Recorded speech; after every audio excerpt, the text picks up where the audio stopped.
बार्शी टाकळी शहरात श्रावण सोमवारच्या कावड यात्रेदरम्यान नियमबाह्य डीजे वाहनांवर पोलिसांनी मोठी कारवाई केली आहे। तब्बल 10 वाहनांवर 3,76,000 रुपयांचा दंड ठोठावण्यात आला असून चालकांमध्ये खळबळ उडाली आहे। श्रावण सोमवारच्या धार्मिक उत्साहात जराही अतिरेक नको असा संदेश बार्शी टाकळी पोलिसांनी दिला आहे। अकोला जिल्हा पोलीस अधीक्षक अर्चित चांडक यांच्या आदेशानुसार डीजे साऊंड सिस्टीमवर कडक कारवाईचे निर्देश दिले गेले होते।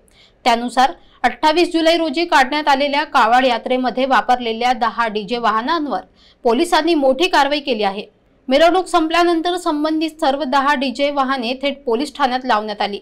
त्यानंतर उपप्रादेशिक परिवहन विभागाला पत्र देत या मॉडिफाय केलेल्या वाहनांवर कायदेशीर कारवाईसाठी सहकार्य मागण्यात आले। परिवहन विभागाच्या तपासणीनंतर MH04 FP 1816 पासून ते MH28 B 6513 पर्यंतच्या 10 वाहनांवर प्रत्येकी 32 ते 41,000 पर्यंतचा दंड आकारण्यात आला।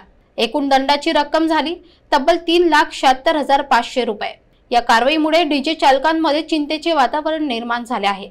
आता धार्मिक मिरवणुकीतही नियमांचे काटेकोर पालन करणे अनिवार्य झाले आहे।